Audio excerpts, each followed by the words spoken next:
Raw after WrestleMania, this felt more like Raw after 9/11 because the entire show was an absolute disaster. Alright guys, welcome back to Fog Wrestling here for your review. I think I made a rookie mistake.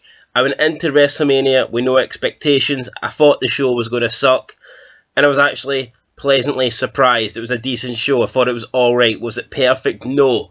But there were some good matches, there were some really good segments, and it was fun. It was entertaining. I would have probably I think I gave WrestleMania a 5 out of 10. It was a decent show. I preferred night 2 over night 1. But overall, it was a decent show. And then I got carried away, and I thought to myself, well, maybe if WrestleMania 38 was a decent show, maybe Monday Night Raw will be a decent show. Well, I was wrong to think that. I was wrong to believe that, because tonight was not a decent show. This was horrendous. From start to finish, minus one or two things, this was diabolical. The Raw after WrestleMania, always known for big returns, surprises, stuff like that. We got one.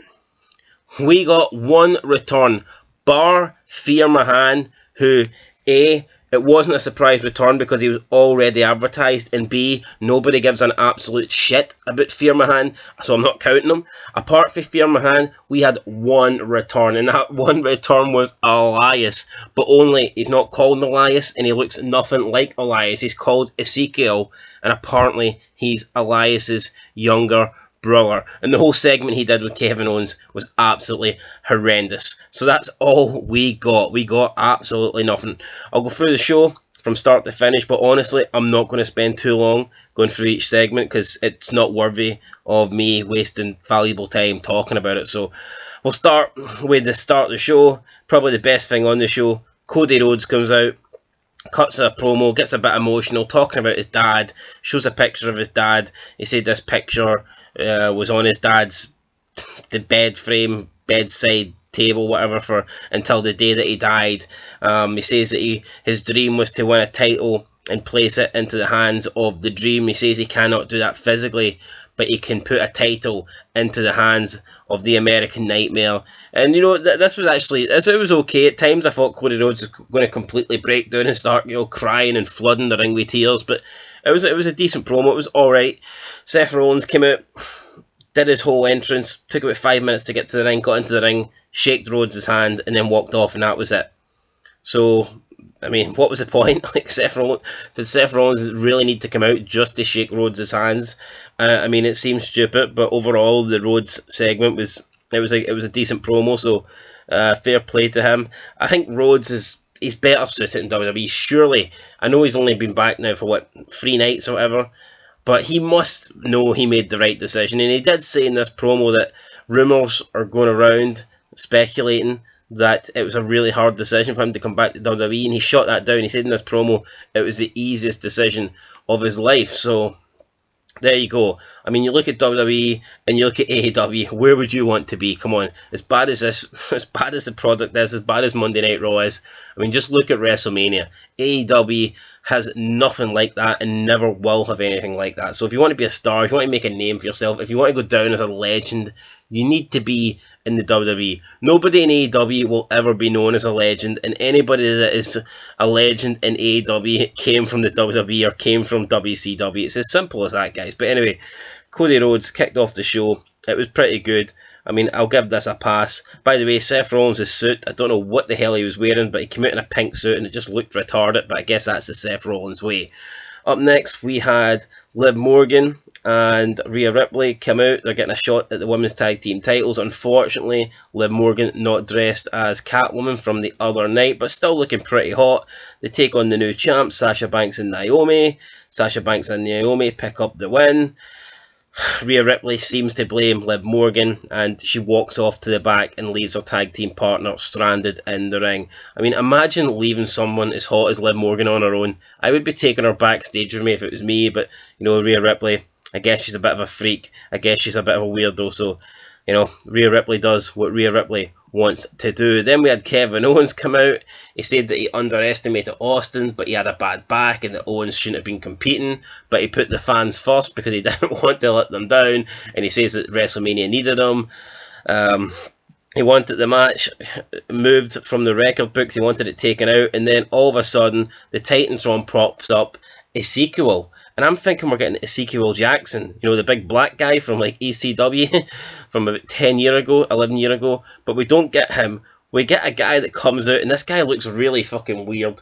I mean, this guy looks like he could never be a star. He just looks like a bum. He legit looks like a plain bum. And we find out it's actually Elias. He shaved his beard. He looks totally different. He's calling himself Ezekiel. He's claiming to be Elias's younger brother. Kevin Owens calls him a liar. Kevin Owens says, "Elias, is that you?" I mean, that was pretty funny, but overall, this whole segment here was a train wreck. This was terrible. Where are they going with this? This Ezekiel thing is going absolutely nowhere. I don't understand what was wrong with Elias. The guy had a cool look, you know, he played the guitar. I guess he's not allowed to play guitar anymore because Rick Boogs plays guitar and you can't have two guitar players, but I mean, come on, surely they can do better than this Ezekiel thing. Come on. This was fucking horrendous, but yeah, I mean, check out the promo if you want, but I wouldn't recommend it. We then moved on. We had Dominik Mysterio against The Miz. I'm sick of seeing The Miz and the Mysterios. Thankfully, this was a squash match. The Miz beat Dominik Mysterio relatively easy. I don't think we'll be seeing any more Miz and Mysterios. And then after the match, Fear Mahan comes out.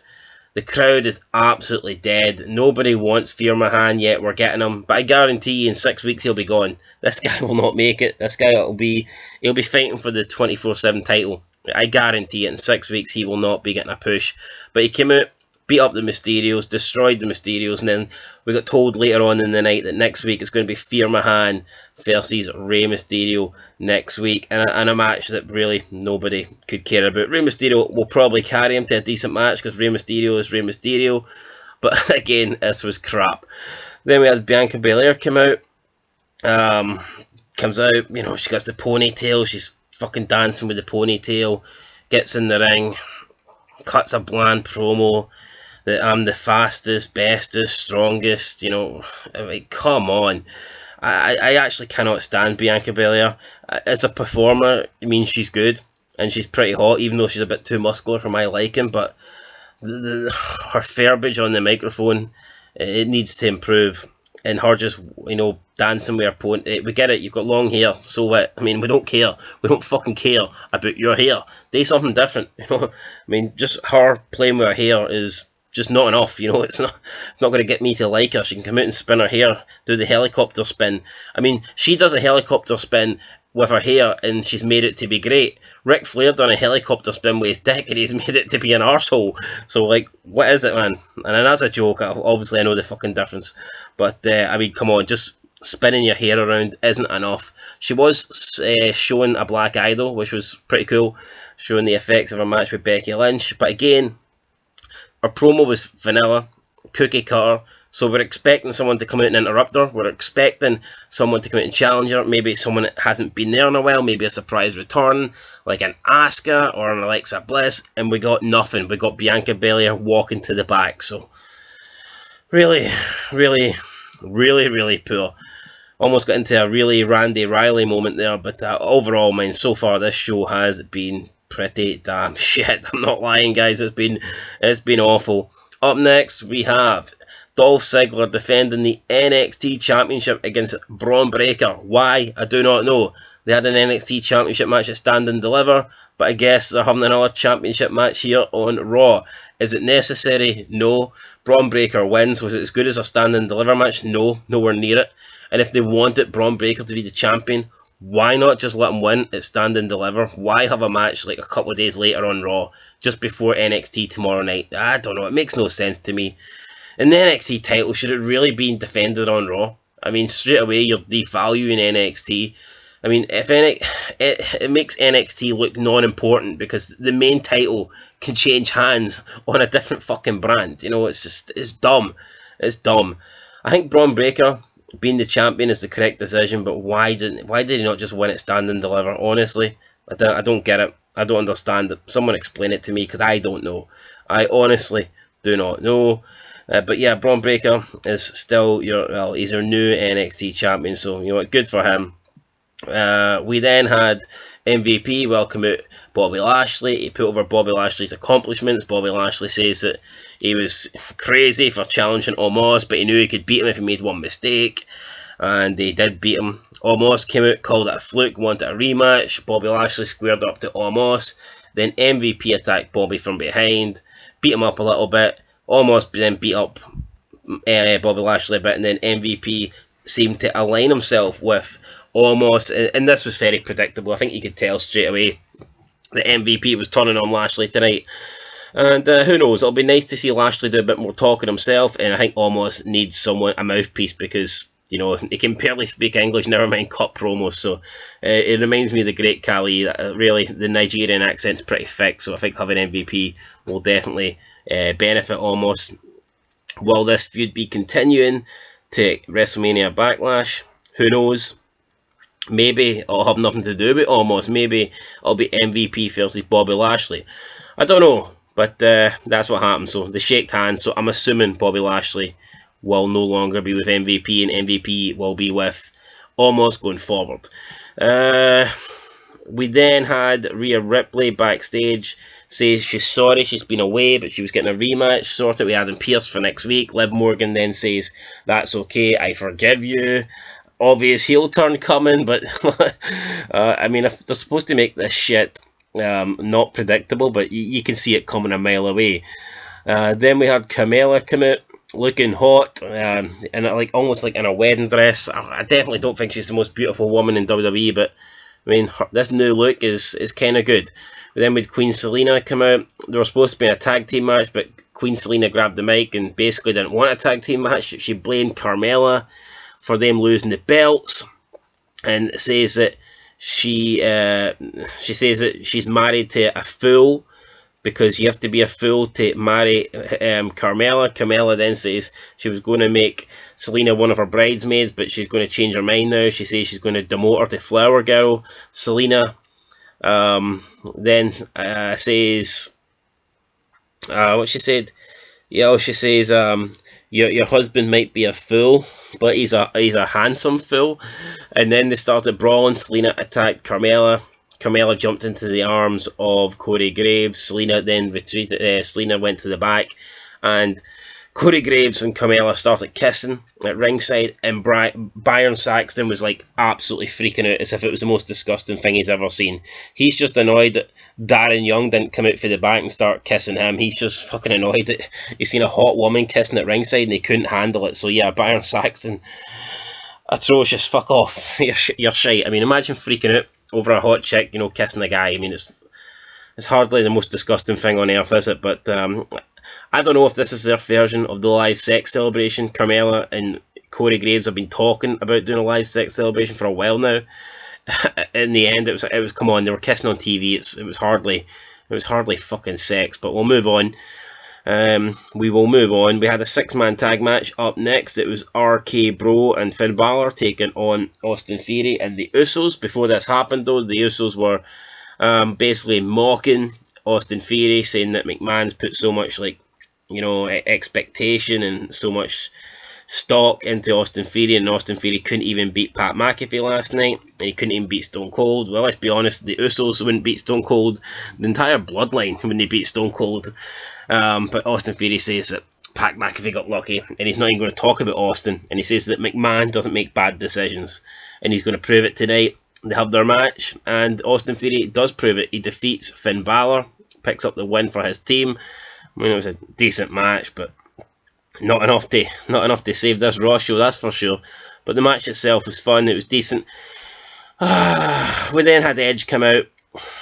He aligned himself with Damien Priest. Edge called the crowd losers, and the crowd were chanting, "We are losers." I mean, holy fucking shit. And then he called them sheep, and they were chanting, "We are sheep." I legit hate this WrestleMania crowd. They are the biggest fucking marks. They are the biggest imbeciles around. I mean, imagine chanting "you're sheep" or "you're an idiot." You know, I mean, fuck, it's unreal. But yeah, then Damien Priest came out.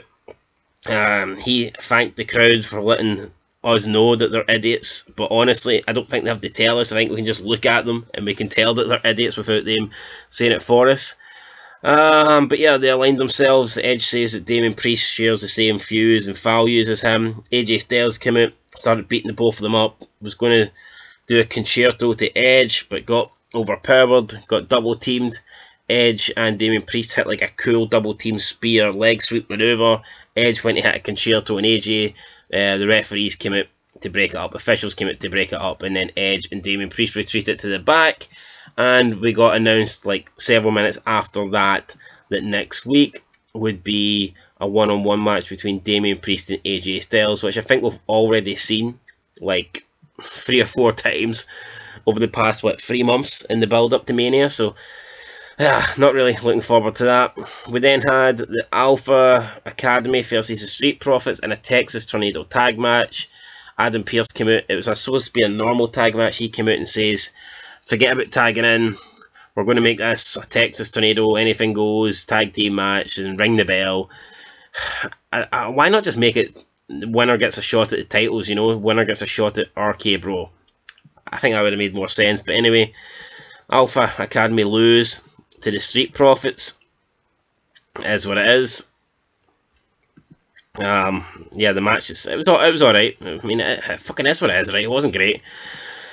It would have probably felt more important if there was a title shot on the line, but like I said, there was nothing on the line. They're just basically having a Texas Tornado match, putting themselves through tables, and they're getting absolutely nothing.